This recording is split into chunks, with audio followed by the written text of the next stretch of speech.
빌립보서 2장 19절로 30절의 말씀으로 우리에게 주시는 하나님의 말씀에 함께 은혜 받기 원합니다. 바울 사도는 빌립보 교회를 향해 편지를 보내었습니다. 그런데 바울이 편지를 보내는 지금 그 상황은 감옥에 갇혀 있는 그 상황인 것입니다. 그래서 바울은 감옥에 갇혀 있기 때문에 그 몸이 자유롭지 못합니다. 빌립보 교회를 방문하여 그들을 위로하기를 원하고 그들에게 하나님의 말씀을 전하기를 원해도 그는 지금 갇힌 자가 되어 있기 때문에 원하는 대로 행할 수가 없는 것입니다.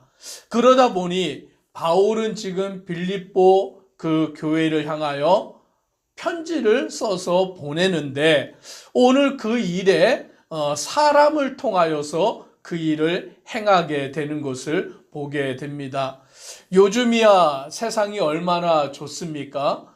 예전에는 이제 편지를 쓰면 이제 우체부를 통하여서 편지를 주고받는데 요즘은 이제 그것도 안 하고 이제 컴퓨터로 메일을 써서 보내면 그냥 보내는 순간 그 전달하고자 하는 사람에게 가게 되고 요즘은 또 메일도 잘 안 쓰죠. 핸드폰으로 문자를 보내든지 카카오톡을 보내든지 그러면 손으로 이렇게 가지고 핸드폰을 보면서 소식을 다 알게 되고 또 요즘은 얼마나 좋은지 영상으로 통화가 가능해서 해외에 나가 있다 할지라도 영상 통화를 하면 얼굴을 보면서 이야기를 나눌 수 있는 것입니다.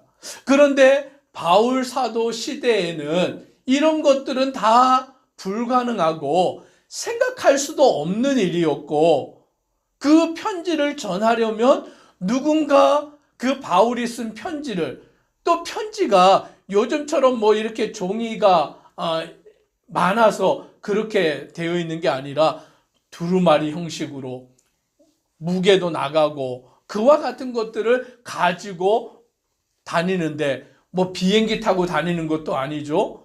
말을 타든지 배를 타든지 또는 걸어서 그와 같이 행하는 정말 수고롭고 어려운 일인 것입니다. 그런데 이제 바울이 빌립보 교회 성도들에게 편지를 써서 보내기를 원하는데 누군가 그 수고를 감당해 주어야 하는 것입니다. 오늘 말씀해 보니 누가 그 수고를 감당해 주냐면 디모데라는 사람을 말하고 있습니다. 오늘 19절에 이렇게 말합니다. 같이 읽습니다. 내가 디모데를 속히 너희에게 보내기를 주 안에서 바람은 너희의 사정을 알므로 안위를 받으려 함이니. 오늘 바울은 디모데를 속히 빌립보 교회 성도들에게 보내기를 원한다라고 말하는 것입니다. 디모데가 누굽니까? 바울이 1차 전도 여행을 행할 때에 복음을 전하여서 예수 그리스도를 믿은 자가 디모데인 것이죠. 그래서 바울은 이 디모데를 뭐라고 말하냐면 영으로 낳은 아들이다라고 말하여 주고 있고 디모데는 바울을 자기의 영적인 스승 아버지로 모시는 즉 복음을 통하여서 아버지와 아들의 관계가 이어진 그 모습이 바울과 디모데의 관계인 것입니다. 이제 바울은 디모데를 속히 빌립보 교회 성도들에게 보내어서 너희의 사정을 알므로 안위를 받으려 한다라고 말하고 있는 것입니다. 그런데 왜 바울이 이 디모데를 보내려고 하였느냐? 20절에 보면 이는 뜻을 같이하여 너희 사정을 진실히 생각할 자가 이밖에 내게 없음이라 라고 말하는 것입니다. 이 일에 가장 적합한 자가 디모데밖에 없다라고 바울이 말하고 있는 거예요. 오늘 이 디모데는 바울과 뜻을 같이 하고 오늘 그 빌립보 교회 성도들의 사정을 진실하게 생각하여서 그 일을 감당할 충성된 자인 줄 믿으시기를 바랍니다. 오늘 우리가 하나님의 일을 행함에 있어서 디모데와 같이 진실되고 충성된 자 되기를 주의 이름으로 축복합니다. 오늘 21절에 보면 그들이 다 자기 일을 구하고 그리스도 예수의 일을 구하지 아니하되라고 말합니다. 다른 사람들은 자기 일을 하는 일에 바빠서 예수 그리스도의 일을 구하지 않았다라는 거예요. 즉 예수 그리스도의 일을 행하지 않고 무슨 일에 바빴냐면 자기들의 일에 바빴다라는 거예요. 먹고 살고 사고 팔고 그와 같은 일에 바빠서 예수 그리스도의 일을 행하는 일을 등한히 여겼다라는 것입니다. 그러나 이 디모데만은 오늘 바울과 같이 뜻을 같이 하고 오늘 빌립보 교회를 생각하고 예수 그리스도의 복음을 위하여 살아가는 믿음의 사람이 되는 줄 믿으시기를 바랍니다. 22절 같이 읽습니다. 디모데의 연단을 너희가 아나니 자식이 아버지에게 함같이 나와 함께 복음을 위하여 수고하였느니라. 아멘. 디모데는 바울과 함께 복음을 위해 수고한 자 되었는 줄 믿으시기를 바랍니다. 오늘 저와 우리 성도님들도 예수 그리스도의 복음을 위하여 살아가기를 주의 이름으로 축복합니다. 오늘 바울은 이 디모데가 예수의 복음을 위하여 함께 동력하는 자가 된 것이 너무나 기쁘고 그러므로 이 빌립보 교회를 향하여서 디모데를 보내는 그와 같은 일을 통해 하나님의 일을 감당하게 되는 것인 줄 믿는 우리 모든 모습 되기를 소망합니다. 이제 바울은 두 번째로 소개하는 사람이 있습니다. 25절에 그러나 에바브로디도를 너희에게 보내는 것이 필요한 줄로 생각하노니 그는 나의 형제요 함께 수고하고 함께 군사된 자요 너희 사자로 내가 쓸 것을 돕는 자라라고 말합니다. 두 번째로 빌립보 교회를 향해 에바브로디도라는 사람을 소개하고 있는 것입니다. 에바브로디도를 빌립보 교회 성도들에게 보내는 것이 필요한 줄로 안다라고 말합니다. 그런데 이 에바브로디도가 어떤 사람입니까? 바울과 함께 형제가 되었고 함께 수고하였고 함께 군사가 되었고 그와 같이 함께 행하는 자다라고 말하여 주고 있는 것입니다. 바울이 복음을 전하는 사역에 있어서 이 에바브로디도는 함께 동력한 자인 줄 믿으시기를 바랍니다. 함께 수고하고 함께 형제가 되고 함께 군사가 되고 함께 그 일들을 행하여서 하나님의 나라의 일을 감당한 자가 바로 에바브로디도였던 것입니다. 그런데 이 에바브로디도가 한 또 중요한 일이 있는데 그게 뭐냐면 너희 사자로 내가 쓸 것을 돕는 자라라고 말합니다. 즉 바울이 선교사로서 그 선교 사역을 위해서 온 지역을 다니며 전도하고 복음을 전할 때에 그 선교를 위해서는 무엇이 필요합니까? 후원하는 물질이 필요한 것이죠. 바울은 자비량으로 선교하기는 하였지만 그래도 교회에서 성도들이 보내는 후원금을 통하여서 그 선교 사역을 더 잘 감당하였던 것입니다. 그런데 빌립보 교회도 이 바울의 선교 사역을 돕기 위해서 연보를 하고 그 물질을 바울에게 보내는데 요즘이야 은행이 발달해서 계좌이체가 다 되잖아요. 핸드폰으로도 다 보낼 수 있잖아요. 그런데 이때는 그런 기능이 없었어요. 그러면 어떻게 해야 되냐? 사람이 성도들이 헌금한 것을 가지고 직접 가서 전달을 해 주어야 한다라는 것입니다. 그런데 뭐 요즘처럼 지폐가 있는 게 아니라 동전이고 뭐 이렇게 그러다 보니까 부피가 커지는 거죠.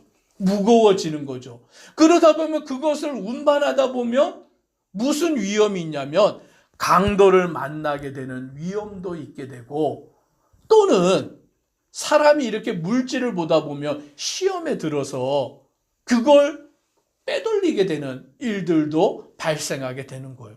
그러다 보니 이 헌금을 전달하는 일은 누구에게 맡길 수밖에 없습니까? 가장 믿을 만한 사람에게, 가장 진실한 사람에게 맡겨야만 이 헌금이 분실되지 않고 또 이 헌금이 잘못되지 않고 오늘 선교 사역에 온전히 쓰여질 수 있는 것입니다. 그런데 그 일을 누가 맡았냐면 바로 에바브로디도라는 사람이 빌립보 교회 성도들이 선교를 위하여 헌금한 것을 가지고 바울에게 전달해 주는 그 귀한 사역을 감당했다라는 거예요. 그런데 그와 같은 사역을 감당하다가 이 에바브로디도가 어떻게 됩니까? 26절 같이 읽습니다. 그가 너희 무리를 간절히 사모하고 자기가 병든 것을 너희가 들은 줄을 알고 심히 근심한지라. 에바브로디도가 어떻게 되었습니까? 병이 들어버렸어요. 이 복음 사역을 위하여 오늘 빌립보 교회 성도들이 헌금을 바울에게 전달해주고 그와 같은 사역들을 위해서 애를 쓰고 수고하다가 병이 들었는데 어떤 병이 들었냐면 27절에 그가 병들어 죽게 되었다라고 말합니다. 그냥 단순한 병이 아니라 어떤 병이요? 죽을 병에 들게 된 것이죠. 더 이상 사람이 고칠 수 없고 죽을 수밖에 없는 병에 든 것이 지금 에바브로가 처한 상황인 것입니다. 그런데 이 에바브로는 자기가 병들어 죽게 된 것이 걱정이 아니라 뭐가 걱정이냐면 빌립보 교회 성도들이 내가 병들어 죽게 되었다라는 소식을 듣게 되므로 근심하게 되는 것이 더 걱정이 되었다라는 거예요. 자기보다 누구를 더 생각합니까? 빌립보 교회 성도들을 더 생각하는 거예요. 내가 병들었다는 소식을 들으며 내가 병들어 죽게 되었다는 소식을 들으며 성도들이 얼마나 안타까워하고 얼마나 괴로워할까. 그게 더 마음이 아팠다라는 것이죠. 그래서 그것이 더 힘들고 괴로웠다라는 것입니다. 그런데 하나님이 은혜를 주십니다. 27절 같이 읽습니다. 그가 병들어 죽게 되었으나 하나님이 그를 긍휼히 여기셨고 그뿐 아니라 또 나를 긍휼히 여기사 내 근심 위에 근심을 면하게 하셨느니라. 아멘. 하나님이 에바브로디도를 고치셨는 줄 믿으시기를 바랍니다. 죽을 병에 걸렸지만 하나님이 에바브로디도를 긍휼히 여기시고 또 그뿐만이 아니라 바울도 긍휼히 여기셔서 에바브로디도를 고치셔서 근심 위에 근심을 면하게 하여 주셨는 줄 믿으시기를 바랍니다. 그래서 이 건강해진 에바브로디도를 빌립보 교회에 보내서 걱정하고 근심하고 기도하고 있는 빌립보 교회 성도들에게 그 근심을 덜게 하고 기뻐하게 하겠다라고 말하여 주고 있는 것을 보게 됩니다. 우리는 30절 같이 읽습니다. 그가 그리스도의 일을 위하여 죽기에 이르러도 자기 목숨을 돌보지 아니한 것은 나를 섬기는 너희의 일에 부족함을 채우려 함이니라. 아멘. 죽기도 각오하고 죽기에 이르러서도 자기 목숨을 돌보지 아니하고 바울과 함께 주의 복음을 위하여 살아간 사람이 에바브로디도다라고 말하여 주고 있는 것입니다. 오늘 저와 우리 성도님들이 예수 그리스도의 복음을 위하여 살아가는 믿음의 성도 되기를 주의 이름으로 축복합니다. 기도드리겠습니다. 사랑의 하나님, 바울 사도가 감옥에 갇혀서 자유롭게 행하지 못하는 그와 같은 때에 바울의 수족이 되어서 바울의 동력자가 되어서 오늘 바울의 편지를 그 빌립보 교회 성도들에게 전달하는 그와 같은 일을 디모데가 맡아서 그 일을 신실하게 감당하는 것을 보게 됩니다. 에바브로디도는 그 빌립보 교회 성도들의 헌금을 가지고 바울에게 전달해주는 귀한 사역들을 감당하며 주의 복음의 동력자가 되어 나아갑니다. 그 일들을 감당하다가 병에 걸려 죽을 위험에 처하였지만 하나님이 그를 고치시고 하나님의 나라의 일을 감당하게 하시는 것을 우리가 경험할 때에 믿음으로 주를 바라보며 복음을 위하여 살아가는 우리 모든 성도 되도록 은혜 더하여 주옵소서. 아멘. 예수님 이름으로 기도드리옵나이다. 아멘.